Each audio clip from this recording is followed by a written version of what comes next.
I'm pretty sure you guys would all rather be in bed. It's 10 o'clock, 10:15 on a Saturday morning. Most of us would choose to be in bed instead. Instead, you guys are lucky enough to get to learn about investing in your 20s.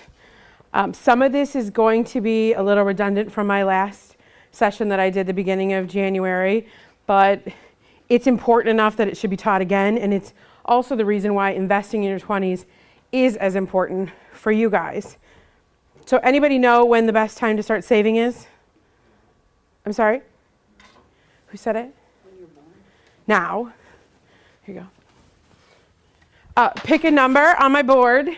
We're also doing something else with it, so everybody that gets $1 gets to pick a number on the board. You have to pay attention. You have to pick a number on the board. 1 through 10, 5. What's your name?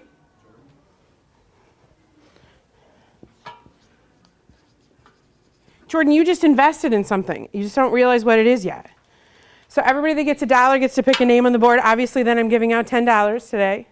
You pick a name on the board, and at the end of the session, you'll find out what you invested in and how much money you made on your investment. So the power of compounding. Compound interest is the 8th wonder of the world. He who understands it earns it. He who doesn't pays it. Anybody know who this is? Einstein. I know all of you good people that raised your hand. He blurted. Pick a number. Whoops. What's your name?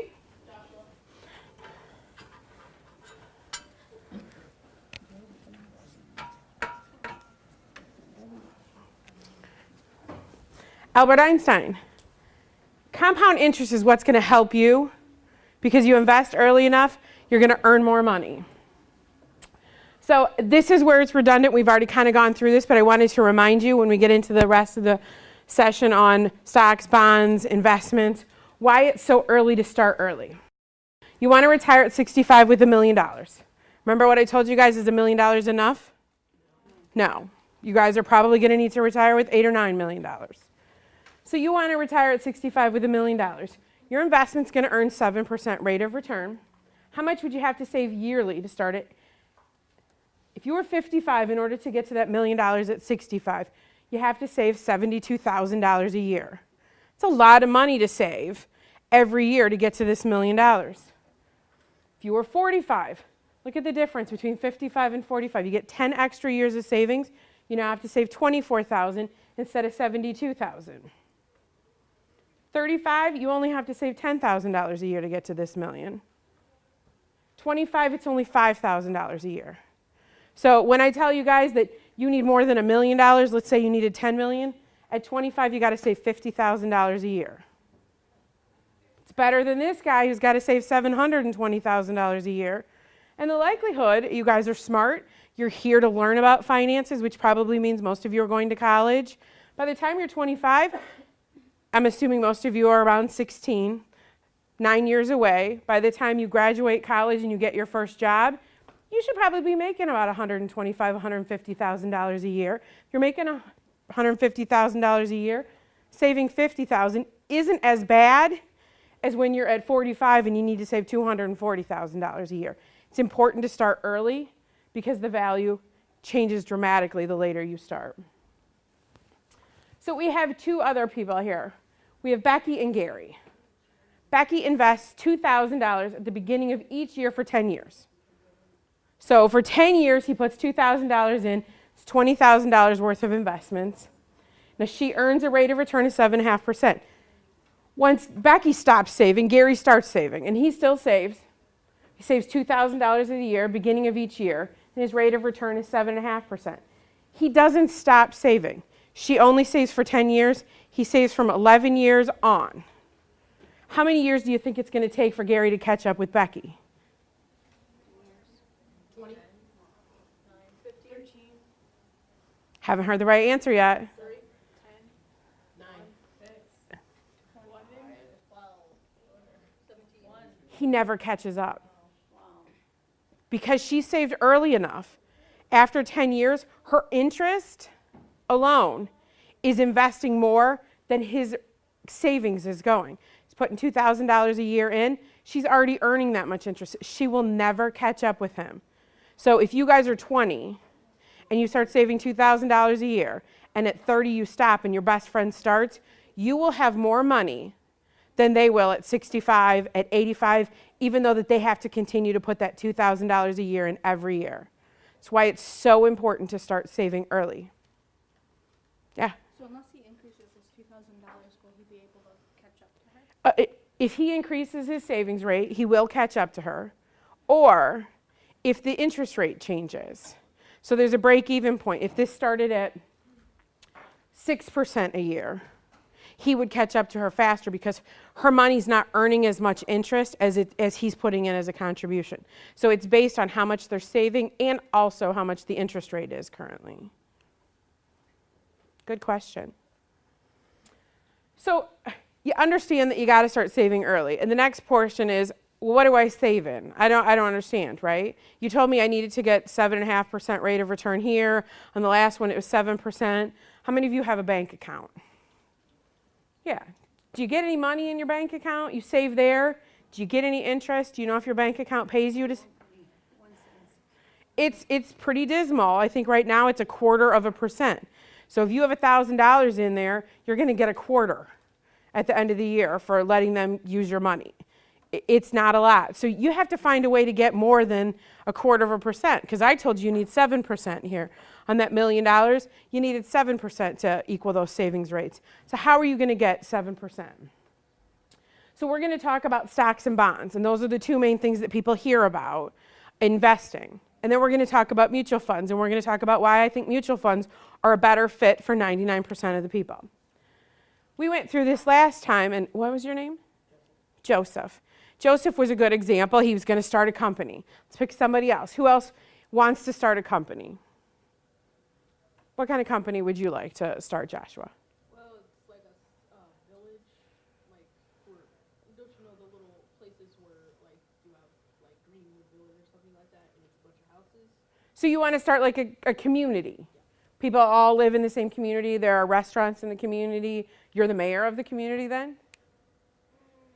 More like the owner, King Emperor.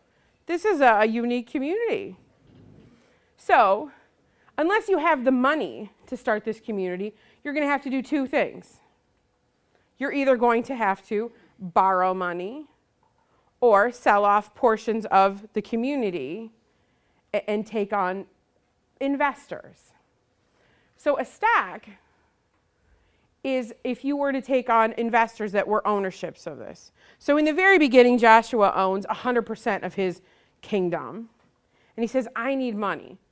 I can sell off little portions of it and say 1% to people. What they're doing is they're investing in it, but they're also becoming an owner, which means they are now stockholders in Joshua's company. So if we have 100%, let's say there's 100 shares of stock, and Joshua's going to sell off a little bit of it. He's also selling off ownership rights to his kingdom. So if he sells it to the rest of you, and we'll pretend there's 25 of you, he now owns 75% and you own 25%. He still is the majority owner. He still has all of the say in his kingdom because he hasn't given up enough ownership to lose the right to have his say. Let's say now that he still needs more money and it's not enough, and he sells off more ownership, and it gets to the point that he now only owns 40% and the majority, and it's not going to happen, the majority of you own 60%. Well, when voting comes due, you guys can vote against Joshua. If he votes that, you know what, we don't need a pool in our community, and you guys are all up in arms and say, no, we need a pool, well, 60% of you can outvote Joshua's 40%. That's the downside of using stocks if you're the company, because you can give up voting rights. The upside is, if the company does bad and goes belly up, well, all of you lose your money. You are owners of the company.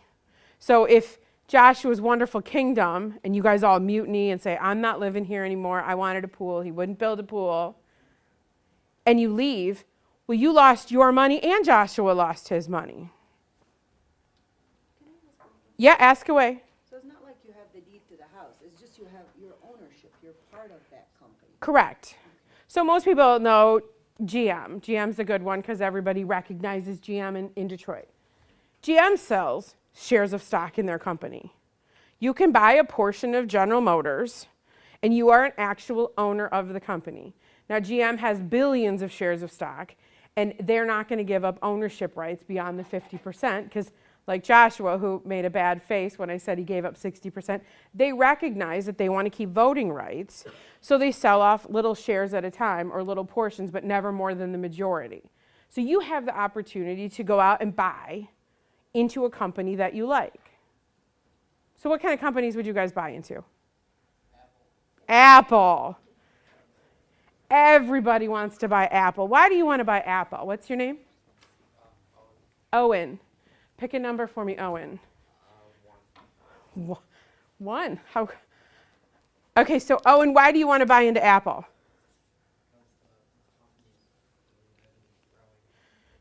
It is. That's what everybody, right? The company's doing really well and growing right now. What happens, Owen, when Microsoft comes out with the very best next phone and the iPhone is no longer as popular? That's right, you're going to lose money.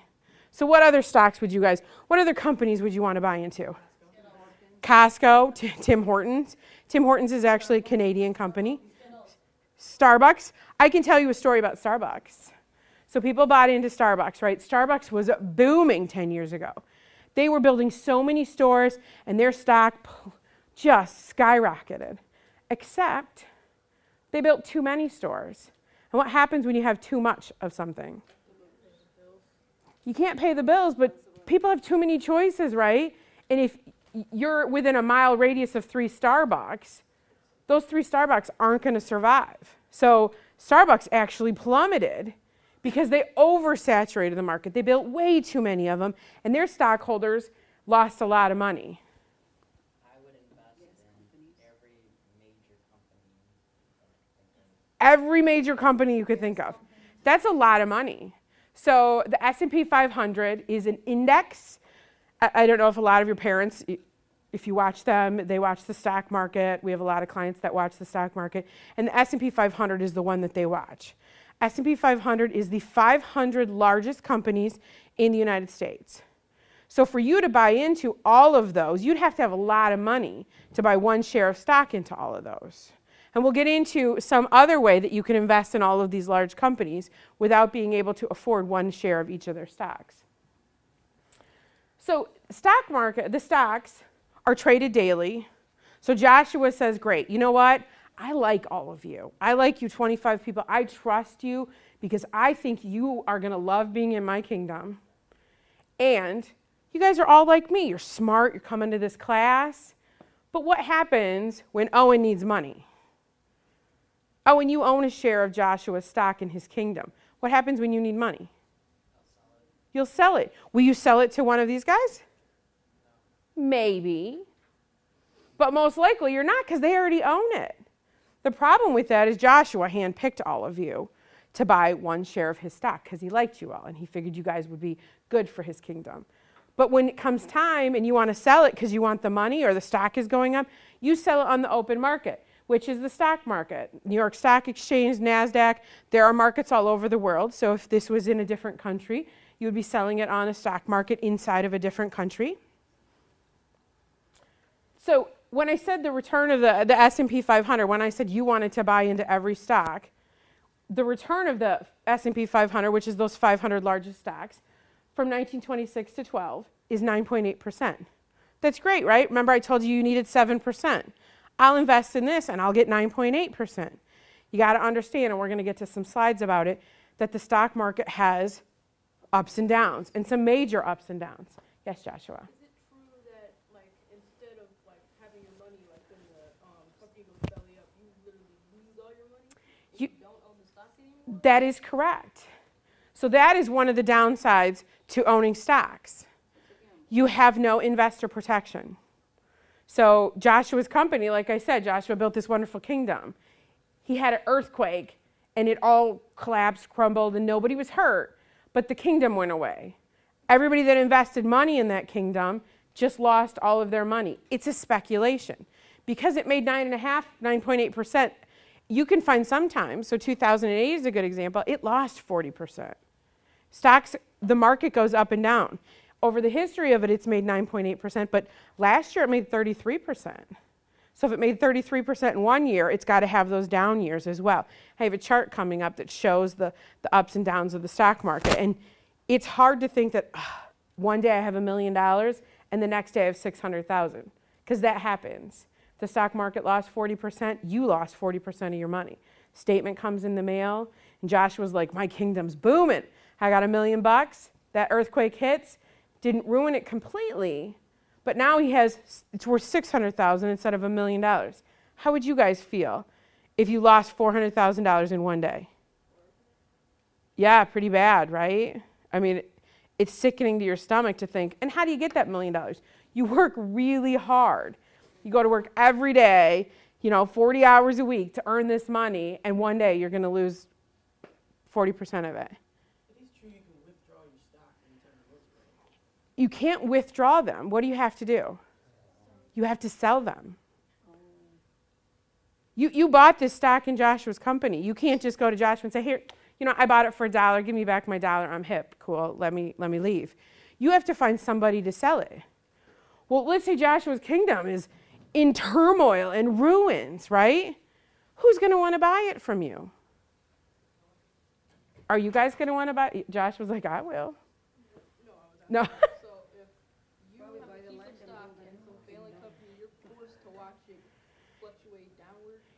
You are, however, I'm going to say that Joshua, your kingdom, right? Somebody's still going to think that your kingdom's going to come back. Those are the people that are speculating that the stock does well, right? It's going to bounce back. You're going to maybe find someone to buy it, but are they going to buy it at a good price? You bought it for $1, it's already down to 60 cents. You might not find somebody to buy it for a quarter. That's the problem with the stock market. And that's the problem with lots of stocks. You're buying into them in the hopes that they go up, but what happens when they go down? You lose money. If it goes down altogether completely, crashes, it's down to zero, you just lost all of your money. There's no way to get it back. Joshua says, you know what, this kingdom thing didn't work for me. I'm going to go find my next gig. I'm done. He closes shop. You just lost all of the money that you put in it, and you don't get it back. But when the stock market goes down, are you able to sell the house back to the owner, like the village? No, not necessarily. It depends. So it depends on the company. Joshua might not have the money, right? Joshua sold you the stocks because he needed the money. And remember, he owned 60% of it. So his 60% went down just like yours did. Does he have the money to buy back all of the stock? Some companies do that. Some companies wait for the stock to go down and they hold cash because they want to be able to buy back their company. So Joshua says, you know what? I needed the money at one point, right? I sold it to all of you guys. It went up really high. He earned some money. And when it goes back down, he says, you know what? I have money in my pocket. I'm going to buy back that stock from you for a quarter because now it's cheap. And I know that it's going to come back. There is an opportunity that companies buy them back, but most likely they don't because they've lost just as much money as you have, and they can't afford to buy it back. You have to build it back up. You're going to buy just the land. You have nothing there. That's right. The earthquake dropped everything, so you have to rebuild it. And Takes money. Everything takes money. The basics of the stock market is supply and demand, and this is just what you asked. Can't you just sell it back? Well, when the stock is down really low, is there a big supply of people trying to get rid of it? If your dollar stock went down to a quarter, wouldn't you all be trying to sell it? Let me get out. I need to at least get a quarter.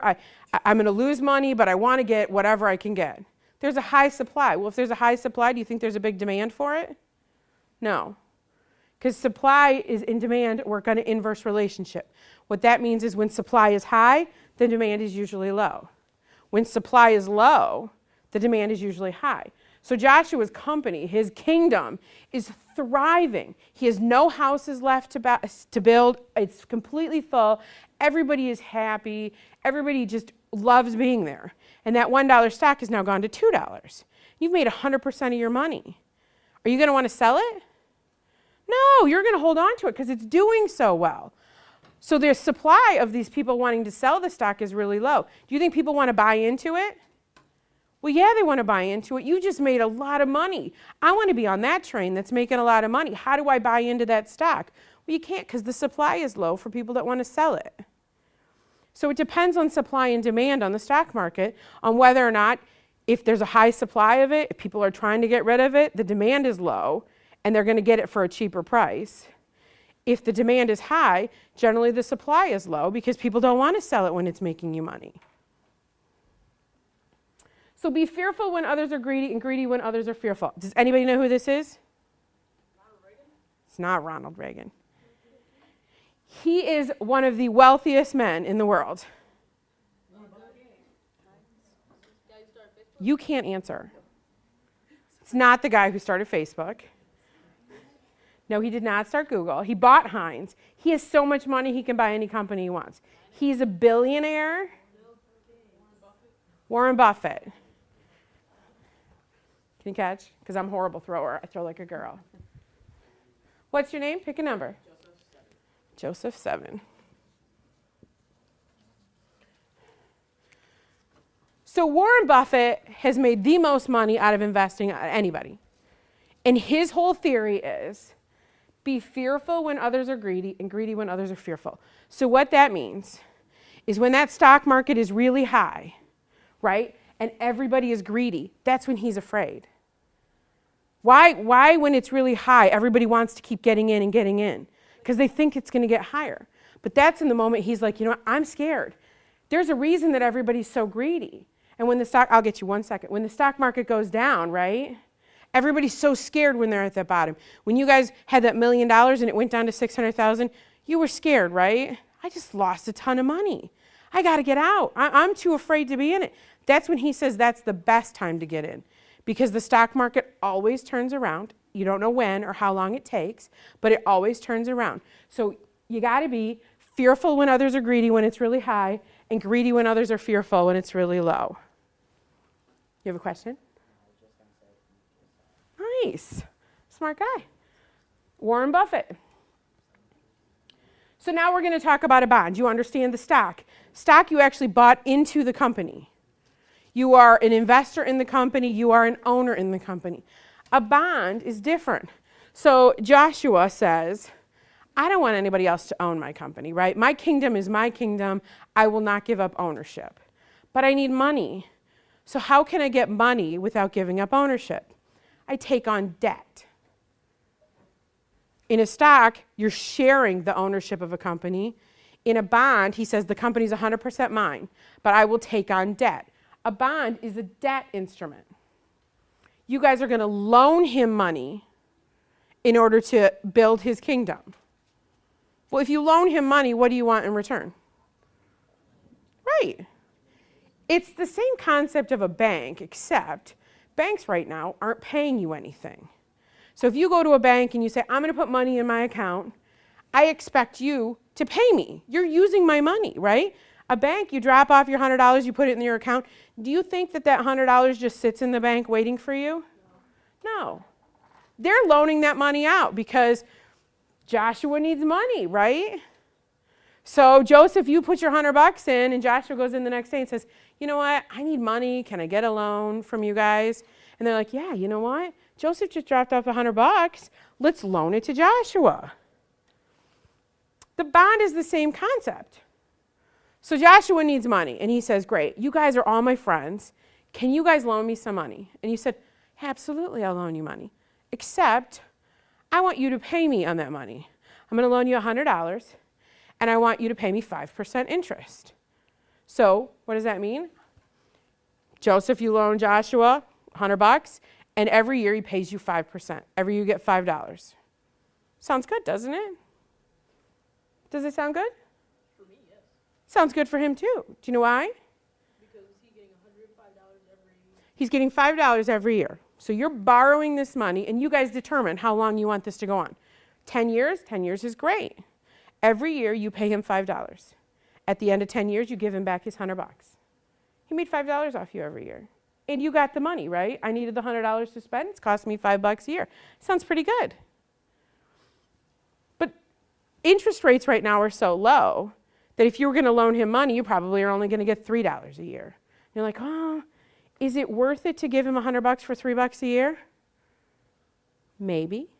Remember how much you're getting at the bank? A quarter. You're getting less than 2 cents on that $100. So his deal is pretty good, especially since he's not going to let you buy into the company. So this can come from a company or a government. So Troy is a government, and Troy sells bonds. So if you want to buy a bond for the city of Troy, you can. And Troy says, great, you know what? I'm going to give you guys an opportunity to buy into the city because we need money. You can buy a city bond or a water company bond or a Detroit bond or a Michigan bond. You cannot buy stock in a city because a city isn't actually owned. What about the state? No. State isn't owned by anything. Stock has to be by an entity that is owned. So it usually is a company where a state is not a company. You can't buy stock into a state. You can buy debt in the state, but you can't buy ownership of the state. So nobody actually owns the state of Michigan. Good question. So it's a loan. You're loaning a company or a government money. Maybe, but you can't withdraw it. So let's say we're going back to Joshua's wonderful kingdom, and Joseph, you bought a bond in that, right? And you said, God, I need my $100. How can I get my $100? You can go to him and say, listen, I need my money. Can you help me out? And he says, sure, but I'm not going to give you $100 now, right? Our deal was 10 years. You promised me 10 years, and we've only done 2. The likelihood, he's going to say, I'll give you $75, and we can call it done. He's going to sell it back to you at a different price because you agreed for a 10-year period, and now you want it earlier. And you're like, no, I need more than $75. What else do you think you can do? Yeah. Look around the room. You tried Joshua. Who else are you going to try? You can try all these other people and say, you know what? I got this bond. This bond is awesome. This bond pays me $3 a year. Do you guys want to buy this from me? I'll sell it to you for $100. You think they're going to sell it to you for $100? You think they're going to say, great, give me it for $100? It depends. It depends. And what it depends on is how much bonds are selling at right now. So Jordan goes and says, I want to buy a bond from Joshua because I think that's a good deal. Joshua says, great. You know, interest rates have gotten lower. I'm going to sell you one for $2. 2%. So every year he gets $2 in the same $100. You get $3 in the same $100. Now, you go to Jordan and say, hey, Jordan, listen, I got this bond. I want some money. He's going to say, you know what? That's awesome. I'll give you $105 for it.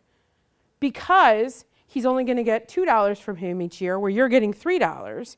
And there's a value between those bonds. So there's a market that you can sell bonds at to other people. Because the company most likely isn't going to want to buy it back from you.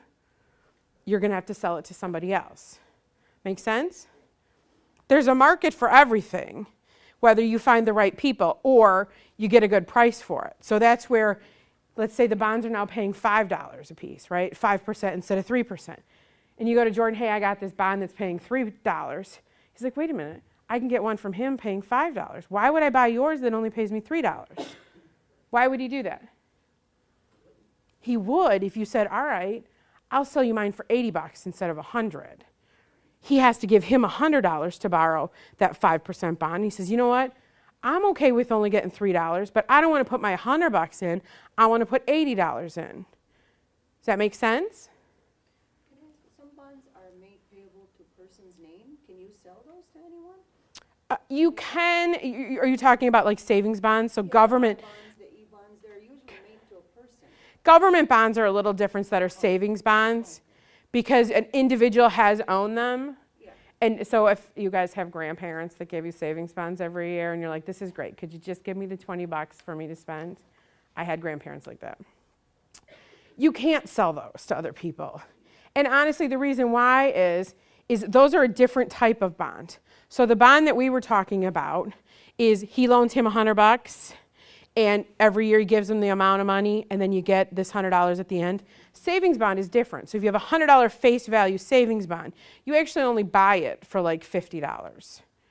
and the interest accrues inside of it. You don't get a check every year like you would on the other bond. It just kind of grows inside of there that after the 7-year period or the 10-year period or however long that bond period is, you get to turn it in for the $100. So it's a different type of bond. Those kind of bonds are only sold by the government, and they're only usually like the I and the EE. They have some for college and different things like that, but those are strictly savings bonds by the government, a different type. Yes? Are you ever able to like collect the interest rate before the year ends? Actually, the interest rate on a normal bond pays twice a year. So in the Joseph situation where he owes him $3, he actually is paying it semi-annually at $1.50. That's how bonds work. Good questions. Bonds have a fixed payment. You agreed on that $3. That $3 is always going to be there. Average return on government bonds is 5.7%. Do you guys remember what the stock market returned? What? Nope. 9.8. Got to remember. I got to get rid of these $10. What's your name? Mary. Mary, what number would you like? 8.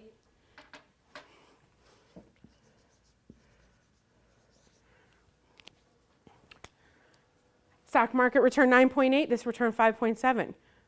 Which one do you want to buy? Bond because it's less risk. That's right. There's less risk. But isn't it the higher the risk, the more the reward?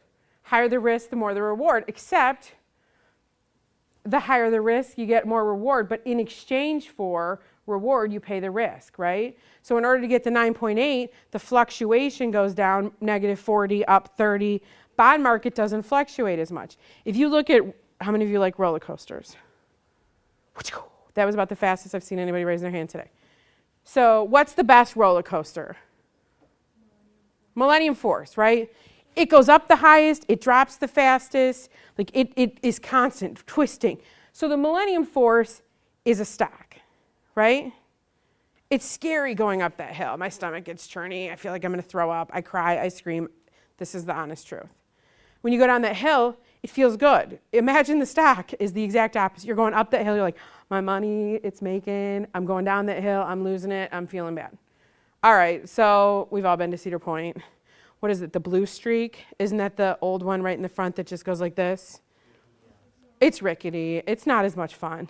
That's what a bond is. It goes up, it goes down, it goes up, it goes down. It doesn't have those highs, doesn't have those lows. So some people say, you know what, I like the blue streak. I like the excitement of a little bit of up and down. Other people are like, sign me up for the Millennium Force because I like the highs, I like the lows, I can weather it. That's exactly the difference between the stock market and the bond market. You got to be able to weather the ups and downs of the stock market. Some people can't. I'm going to argue that you need to be in both. Usually when the stock market is up, the bond market is down. So that's how it was last year. Stock market was a booming, 33% last year. You put in $1 at the end of the year, you had $1.33. It's a great return. Bond market, you put in $1, you probably had 95 cents. You lost money. Except, we expected to lose money sometimes. Don't look so sad. We go back to 2008, stock market down 40%. You put in that $1, you have 60 cents now. Bond market actually was up. You put in $1, you got $1.10. I suggest that you buy into both because when one goes up, the other goes down, one goes up, the other goes down. It helps your portfolio, it helps your money weather the storm.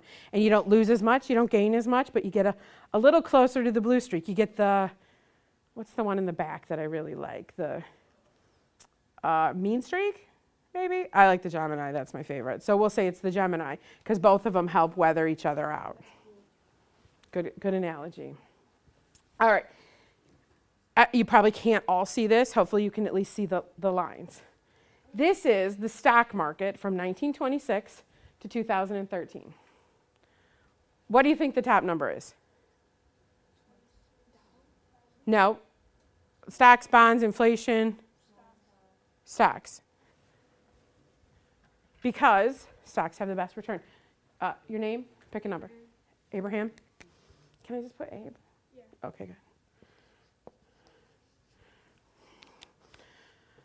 1926, this is when the stock market started. You put in $1. $1 in 1926 was a lot of money. But let's say none of you were around. I wasn't around. I think my parents, my grandparents, my great-grandparents put $1 in the stock market, and they bought one stock. The blue, the top line is dark blue. It's small stocks. The light blue is large stocks. Then we have government bonds, treasury bills, and this gray is inflation. Okay? We're just going to focus on small stocks and government bonds. The difference in small stocks and large stocks, small stocks are smaller companies. Large stocks are General Motors. And the reason that small stocks are more volatile is because smaller companies have the opportunity to lose more. I mean, for GM to lose a lot of money, or Ford or Chrysler, huge things have to change. But to take a little tiny company and say, you know, mom and pop's Coney Island, it's easier for them to go out of business. So I invested $1 in this small stock. Look at this. This is the dollar line. It went up and then it crashed. And this was a stock market crash of 1929. And then it continues to rise and rise and rise and rise and rise and rise. $1 is now worth $26,640. Nice, right? I'll take that. If we move to bonds, and that's a 12.3 rate of return over that historical time period. If we move to bonds, your bond market never goes down like the stock market. Look at how jagged these are. The bond market just kind of fluctuates, goes up a little. Your $1 has turned into $109. It's not so good, right? I need to retire. That woman told me I needed $10 million. $1 to 109, that's 5.5%. 1 to 109. Look at the difference in the percentages. 12 to 5, right? We're looking at 7% roughly. 7% difference is $109 to $26,600. Huge change. Do you have a question? Yeah, okay, so can someone actually leave their that $1 from 19?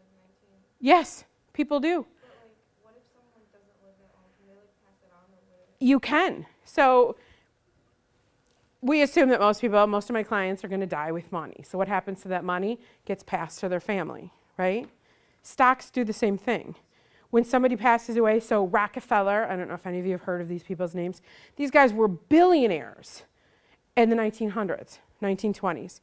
They actually owned stocks that they never sold, and they get passed on to their family, and they're passed on to their family. And that's how you have all this money that continues to grow, and that's how these families, they maintain their wealth, is they don't sell this stuff. They just let it grow and grow. So you can have people that bought into it here, and I have a grandpa that bought into it in 1956, and he owns stock, and it's grown, and he will not sell it. Will Carnegie's and Rockefeller's companies be around today? Yes, their endowment funds are around today. So their company may not be, but their money is, and they stay in an endowment fund that owns their stocks and stuff like that, and they pay some of the money off to their families. And then they pay some of the money off for philanthropy. So when you hear about so-and-so gifted, an endowment fund gifted the library $1 million, or they gifted the arts some money, those are usually the funds that were started by these people that were around 100 years ago. And their families just have this wealth that they've let grow, and they get a tax write-off. So the reason a lot of them, and they do it because it's good to do, but they get a huge tax write-off by gifting the Troy Library $1 million, or, the High School of Performing Arts gets a lot of stuff. Those kind of things, especially children's charities, get a lot of money from these endowment funds. Now, when you were saying about the stocks, when the family member who owns it dies, don't they need a deed or a will that says that this is going to this person? That is correct. So there's an estate issue about when someone passes away, they should have this estate plan that says, I'm gifting my daughter this stuff, I'm gifting my son this stuff, I'm putting this into a trust. And that's what happens with those endowment funds. It says, all my money is going to go into this trust that's an endowment fund. It will pay off each family member $100,000 a year, and then it will pay for charitable things as my trustee sees fit. So you have to have some writing to say what's going to happen to these funds, these stocks, and that goes true with all of you. So it's not just the billionaires that need this kind of thing. Everybody needs an estate plan. You gotta have an attorney and all that to do it? You do have to have an attorney to do all that. And the next semester session that I teach is about investing in your 30s and up, and I'm actually going to split it up and do that, and then I'm also going to talk about some things that I think you guys should have when you start college, because a lot of people don't understand that 18-year-olds are emancipated adults. You are an adult, and a parent has no right or say over you if medical things happen. And there are just some other things that go along with what should happen when you guys become 18. So you can see the huge difference here, and this is just rate of return. If I take my next slide in, and we're going to still focus on stocks and government bonds, so the light blue and the orange. Now we have to pay taxes. Everybody loves taxes, right? We go back, remember that the stock had 26.6, you made $26,000. This is after taxes, that dollar is now turned to $933. Your jaw can drop, yes. It seems like taxes are higher on some of these like greater earnings. Like, is the government trying to take advantage of your spree of earning money or something? It depends. So our government has a graduated tax system. Everybody gets a 10% bracket. Everybody gets a 15, 25, 28, 33. Everybody goes through those. If you're a really high earning individual, you're going to end up paying out about 45% of your money in taxes. This is investment income, so it's different than income taxes, but it does flow on your tax return, and you're going to pay taxes on it. So that $26,000 is now $933 because you owe taxes on all of the stuff that you make. But that's like you have nothing left. That is correct. That's why it's so much important. Remember, we go back here. All these years you've been saving and it's going away then. It's gone away. It is, but you still need it. What do you have left? Because if we go back here, that dollar in the bond market made you $109. After taxes, it made you $18. The dollar of inflation, so if you were going to buy something for $1 in 1926, in 2013, that same dollar item is going to cost you $13. You have to do something to hedge against that. Because if you do nothing with your money, you're still left with $1. Well, you need 13 of those now to buy that same item. But it's like you've made all that money for all those years though, right? Even though they have every right to that tax because all these years you've had that $26,000. Yes. We have to look at it that way too, right? Yes. It's like you've made money all those years. So You it's have like made you money. pay the government. Yeah. You don't write a check out for the difference right then and there. It gets paid gradually. So are they taking like a certain percentage of each dividend you're being paid? Yes. Dividends, you have to pay tax on dividends. Interest. So if we go back to that bond calculation, and Josh was paying Josh was paying Joseph, all these J's. Josh was paying Joseph $3 a year. You have to say on your taxes, I got $3 of interest. That $3 of interest is taxed. You're earning that. It's not just earnings at a job, it's earnings altogether. So you're earning those money, and it has to go on your tax return, and you pay tax on it. So that amount is gross. Correct. Well, this is gross, this is net. Gross means before tax, net means after tax. So how does the government know that you're making this money unless you put it on the tax return? You're supposed to. If you don't, it's tax fraud. It depends too. So if you're an actual company, you get to write off the interest that you pay him. So where he puts it on the tax return as income, you put it on the tax return as debt. So it benefits you to tell the government, hey, I had interest, I paid it to him, I get to take it off the tax return. He's like, well, he reported it, so I have to report it. There's a counterbalance on everything. But you get a statement. They send you a statement. Everything's on a statement. They do, but some people still don't file the statement. It's still your responsibility to file it, whether you do or don't. It's completely different. So now we've had, this is what you made, this is after taxes. Here comes the next one. This is after inflation. So after inflation, you've earned this money. The $26,000 went to $900, now it's down to $71. Inflation is a big biter too. So you're like, well, that's great, but remember we go back to the bond, you put in $1, now you have $1.42. This is why you need to invest in the stock market, and it's why you need to invest in the stock market when you're young. You need to get that rate of return, even though it's going to be eaten up by taxes and inflation. Can I ask you one question? Sure. I'm sorry. Okay, I respect like we're paying taxes and everything. Okay, why is the government taking so much money for its money that you've worked hard? I can't answer that question. You have to ask the government I that gotta see question. why they charging that money. What is that money for? It's for lots of different things. I mean, public Yeah, I question that. roads, the government, Social Security, disability, I mean, all kinds of stuff. Taxes for the house. You do. they pay Taxes money will for eat the you up. Snow for the schools. But unfortunately, every country in the world pays taxes. For It's an investment income. That's what they charge you. So now we've talked about stocks and bonds, and you understand that investing in a stock is the best way to go. Except you're going to pick the wrong stocks. And this is historically, people pick the wrong stocks. You're going to open the newspaper, and you're going to pick Apple because you have an iPhone. Or you're going to pick Ford because you drive a Ford. Or you're going to pick something because when you open the newspaper, that something is on the front page saying, we're going to make money this year. I believe that you should invest in mutual funds. And the reason you invest in mutual funds is because you're hiring a manager that is the smartest person at what he does, and he researches all the stocks, and he buys into all the stocks. Mutual fund is saying, all of you guys are going to give me $1, and I'm going to spend every day researching stocks. And I'm going to research which ones to buy. And this is where you can buy into the largest 500 companies without having enough money to buy every single one of their individual stocks, because you can buy a mutual fund that just buys the S&P 500.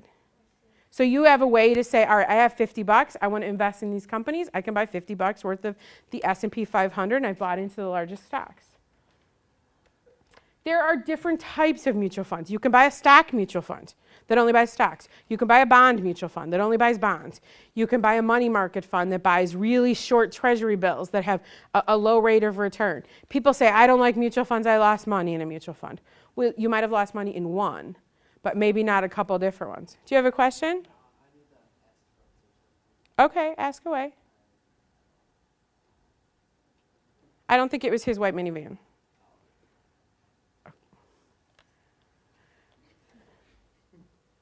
So we have actively managed and passively managed mutual funds.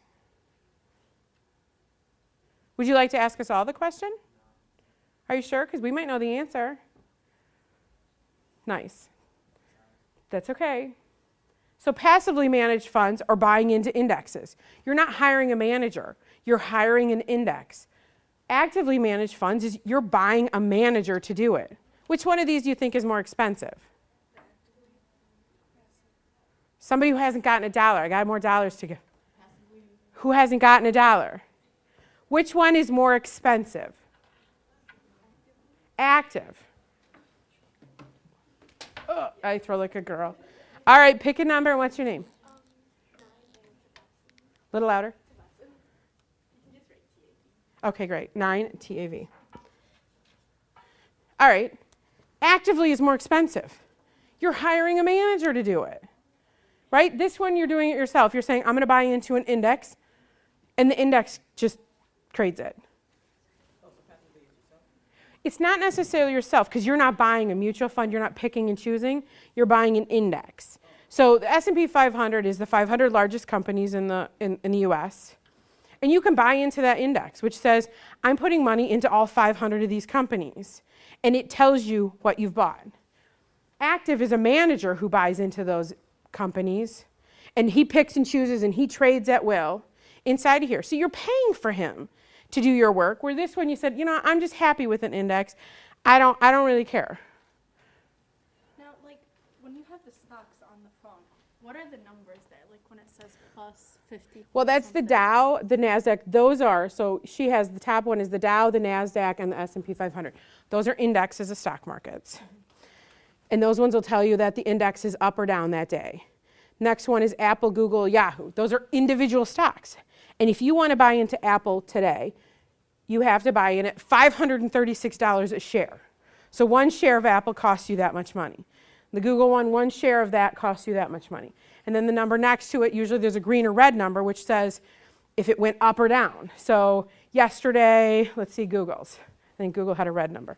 No, Apple. So Apple, right today, well, it's not today because it's closed on the weekend. So Apple closed at $536 per share, which was actually down 60 cents from the day before. So if it's red, it's telling you it was down from the day before. If it's green, it's up from the day before. And those are just telling you the share prices. So this one, like I said, it holds from a specific market or index. The next one, you're hiring a manager to select these individual stocks and bonds. Is that your mom? Yeah, I'd like to meet her after this. Thanks. So here are your advantages. When you buy into one stock, do you guys understand what diversification means? If you're diversified, now I know that's a huge thing. Somebody who doesn't have $1. So if you're diversified, it means then that's world, it means that you have stocks or bonds or mutual funds that cover an array of topics like technology and then You could be teaching this. That's exactly the correct answer. Oh, sorry. Oh, that one was too short. Nice. I think I have 2, 4, and 10 left. And your name?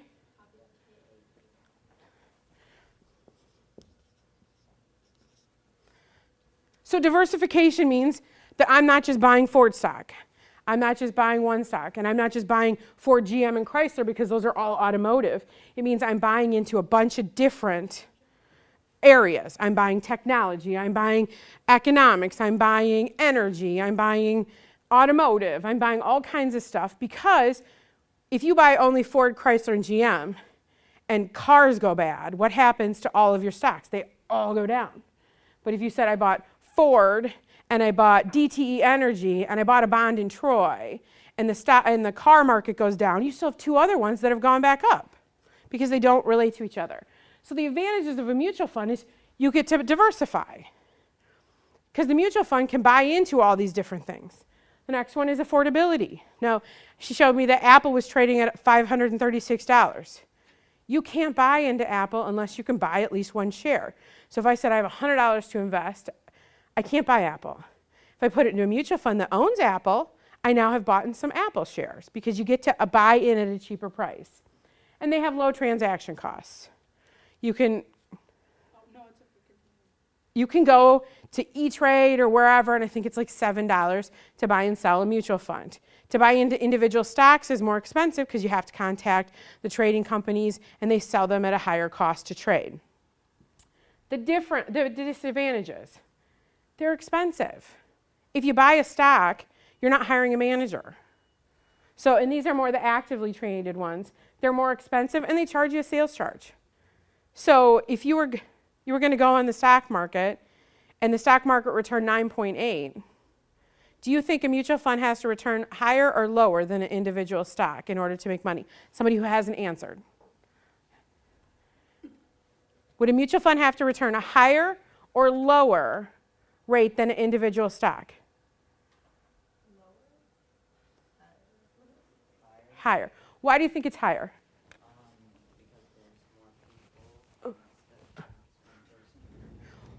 Partially because there's more people, but remember, I told you you're hiring a manager. He's more expensive. You're buying that individual stock. You're not buying this manager that you have to pay for. This one has expense ratios and sales charges. So if a stock is going to get you 10%, you better hope that mutual fund can get you 11 because you got to pay other people out of it. What number? 4. And your name? Spencer. I have 1 left. So where is the best place for you guys to start saving? Roth IRA. Most people aren't going to. No. That's a college account. We're saving for retirement. And Coverdale's not even the best place. I'd save in a 529.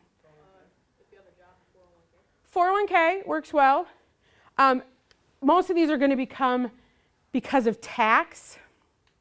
So when you're young and you don't make much money, you're in a lower tax bracket.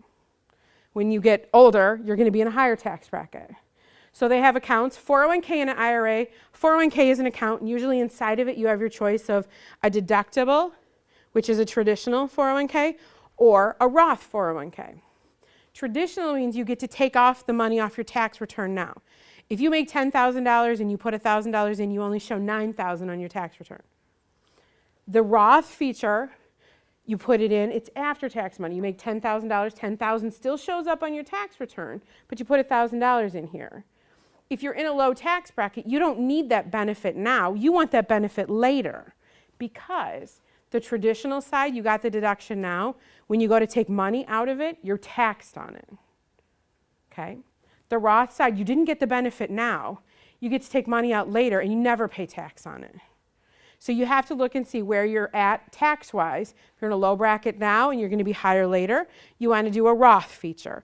If you're in a high bracket now and you think you're going to be in a low bracket later, you want to do the traditional feature and take it deductible. Now, going back to investing in the stocks, Mhm. would you invest like in the United States, or would you invest in companies that take place all over the world? Like, which is better? Cavi? Is that right? Caveat. Oh, I'm sorry. Caveat. What do you think the answer is? Well, it depends because, well, is it, What was your word? What did I ask you to define? oh, it's diversification, so it should be both. That's right. You want to invest in both because the U.S. has a different market than the international has a different market. Small companies have a different market than a large company. You want to be in large and small, and you want to be in international, and you want to be in U.S. And you got to watch too, because there are international funds and there are global funds. Is it safe though? Well, I it's trust risk. the United States, but is it safe It's somewhere else? riskier, but it depends on which country you buy into, right? If you buy into Europe, there are funds for everything. So when I was in my master's program, you had to create a fund. I actually created a emerging markets vice fund. Emerging markets are the ones that are not set up. They are really, really scary markets because they have fluctuation. They could have turmoil inside of them. And vice stuff is tobacco, alcohol, and firearms. So all of the stocks that I purchased had to do with tobacco, alcohol, and firearms in emerging markets. It is the riskiest fund you can buy into. Because if a country goes belly up, your stock plummets. If, tobacco is deemed to cause even worse cancer than it does, your stock plummets. It depends on what you want to buy into. If you buy into Europe, and Europe is booming right now, it's not as volatile. The United States can be volatile, right? We got downgraded in the bond market. I mean, everything has its choices, and you should have a little of everything. You get to buy these inside of these accounts. So when I talk about a Roth or I talk about a 401k or all those things, these are the accounts. You can buy mutual funds inside of them. You can buy stocks inside of them. You can leave it in cash. Remember, we don't want to leave it in cash because cash isn't going to get you money for retirement. So it's important for young people to know where to invest. Is it a good idea? So people aren't gonna stop searching online. So the three biggest competitors are Google, Yahoo, and Bing, right? So is it good to invest in all three so that in case one It's called hedging. People do that intentionally because it hedges your bet. What that means is it says, all right, I understand that there are three big search engines. One of them is going to plummet at any given point. I don't know which one. So I'm going to buy all three. That way when one plummets, the other ones go up. And you can do that, but those are the day traders. Those are people that try to make money fast. I'm not a proponent of that because let's say you hedge your bet on all three of these and you buy into all three of them. Well, there's always going to be a fourth that comes up, right? Used to just be, oh my gosh. Used to be that you could buy everything was Yahoo or whatever. And that one's almost obsolete now because they go away and new ones come, right? And then Google is huge, but there is another up and coming Google. We just don't know about it. Or what happens if we stop using search engines altogether? I mean, honestly, Siri is my best search engine. I can ask Siri anything I want, which I'm an Apple user and I love it. This morning I woke up, I said, Siri, tell me the sports score. I need to know what Michigan State did last night. And she's like, Michigan State won by a narrow victory. I don't use Google anymore, I use Siri. So you hedge your bets on those, but you might not be hedging the right ones. So it's kind of dangerous that way. Can you buy stock in something instead of buying stock in the Apple company, will you buy stock in the Apple company? But can you say what you want your stock to be towards? No. Only if the companies have divisions and they actually sell individual stocks for that division. Most companies don't. If you buy Apple stock, you're buying into the company as a whole. You're buying into iPhone and iPod and Apple TV and everything Apple. You don't get to pick and choose and say, I want my dollar to go towards this and not that. It doesn't work that way. So these accounts, and the reason I say Roth IRA, and I put this in your head and we don't talk about it a lot, someday when you guys get a job, you're going to hear, do I do Roth? It gets you thinking about where to put it. This one, everything that you put inside of here grows tax-free. You put that dollar, it kicks off those interest payments. They don't flow to your tax return. And then someday when you're retired and you get to take money out, you get to take it all out without paying tax. This next slide tells us the benefit of tax deferral. You get a choice, right? I'm going to invest in my 401k and IRA or Roth. That's tax deferral. Roth is tax-free, but it still changes the tax ramifications. If you save it in a normal account, your bank account, it's a non-tax deferral account. When you get up here, and you guys are in this spot right here, you have 45 years before you're going to retire. Look at the difference between your portfolio. This is if you invest $10,000 in a tax-deferred account, you're almost going to have $280,000. In a non-taxable account, in a tax account that's going to be taxed, you guys are going to end up with like $180,000. The benefit of not having taxes hit your money is huge. How many of you have parents that get crabby during tax season? You were the first person to raise your hand. I'm almost done, so you get my last dollar. What's your name? Hannah. Hannah. Hannah, you were stuck with lucky number 10.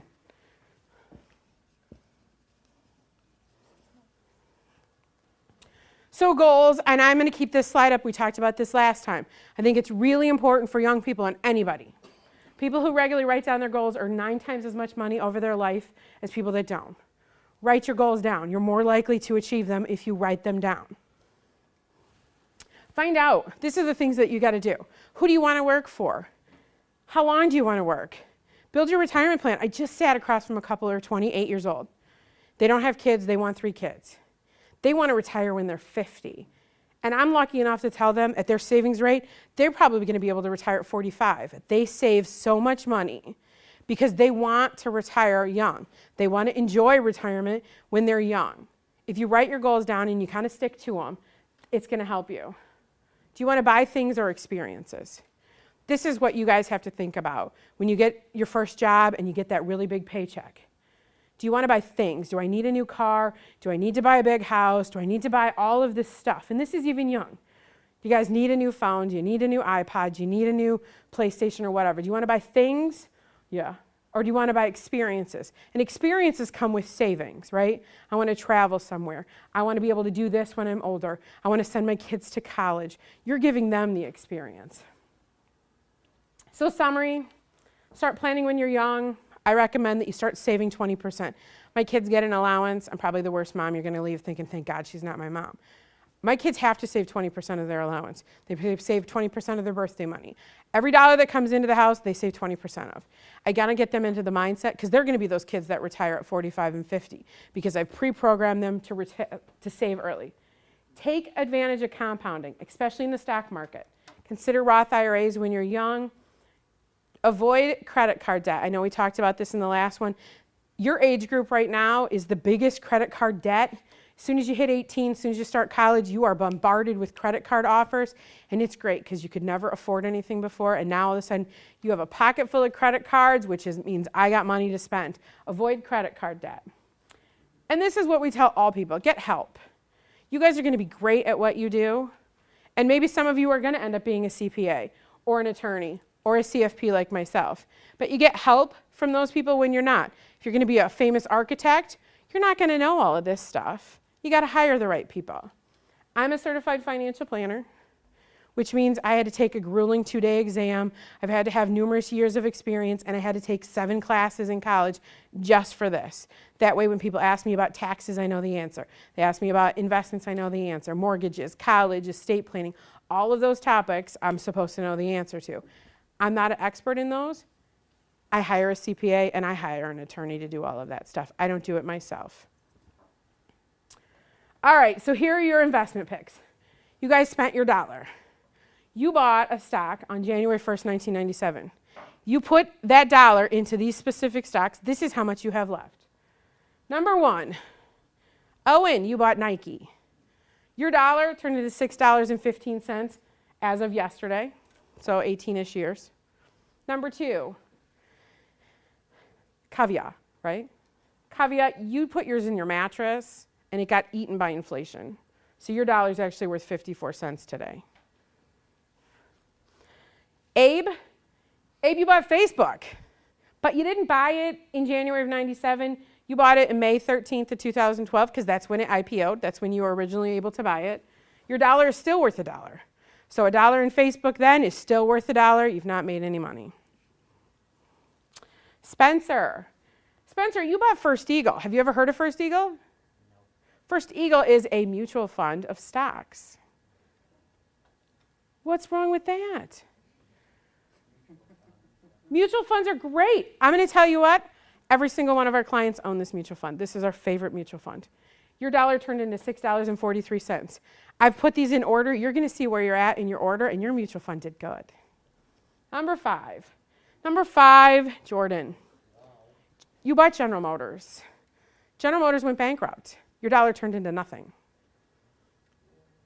Woot woot. Joshua, you put yours in a mattress, but yours didn't get eaten by inflation, so your dollar's still worth $1. Oh, sorry. Sorry, Joshua. Gosh. Joseph, you're next. Joseph bought Apple. Your dollar turned into $107. Well, Apple, notice where First Eagle is? It's in second behind Apple. Apple is very speculative, and you had to have bought it in 1997. If you bought it 3 years ago, you've lost money on it. I'm just telling you, when you bought in, it was a good time because it was low. Think of 1997. There was no iPhones out then. You bought it before it had taken off. Number 8, Mary. Mary, you bought Pepsi. I tried to pick stocks that you guys would recognize. Pepsi, your dollar turned into $4.41. Number 9, Tav, Harbor Bond. You bought a bond fund. This is a bond mutual fund. And most of our clients, when they buy into bonds, this is their mutual fund. Your dollar turned into $2.96. And lucky number 10, you bought Walt Disney. Hannah, your dollar turned into $4.19. Look at my chart. These are all stocks that you guys recognize for the most part, aside from my mutual funds, Apple, Nike, Pepsi. I mean, Facebook, General Motors, you could have bought into some bad ones. My mutual fund did better than most of your stocks. And I intentionally didn't pick them. What I did is I thought, what stocks would young people recognize? GM, Apple, Disney, Nike. And then I threw in my 2 mutual funds to see where they would fit. The bond mutual fund did a lot better than a lot of stocks that I looked at. Joseph. Did you purposely make Apple the best investment? No, I knew Apple would be the best investment. It's not that I purposely, I don't think I could find much in between the two here that you guys would ever know. I literally made a list of stocks that I thought 15 to 17-year-olds would have heard of. And I knew Apple would be the first one. Everybody knows Apple. Apple this, Apple that. So I knew I threw in Apple. I knew that GM is local. And I knew GM went bankrupt, so I wanted to put one in that went bankrupt. Delta Airlines went bankrupt too. I could have thrown that in. How come mine didn't get eaten by inflation? Because I wanted people to recognize the difference of inflation and not having inflation. So was I in a different country that didn't have inflation? No, every country has inflation. I just threw it in as a loophole to say that 2 people had $1 and your dollar didn't get eaten, but it would have. So does that mean that if everybody's having inflation, then if everybody was having inflation at the same amount, then the money would be worth the same, right? Like in different countries, if everybody was being inflated. Every country does not have the same inflation rate. Yeah, but if they did. Yeah, if they did, obviously they'd get eaten the same. But some countries have hyperinflation. So our country right now is about an inflation rate of 3%. If we go back to 1980, 84, between those periods, our inflation rate was about 12%. It changes. It depends on supply and demand and the supply of food and things like that. And gas was a problem back then because the gas supply was so low that there was such a high demand, which it pushes up inflation. So those of you that made some money, congratulations, you still only have $1 though.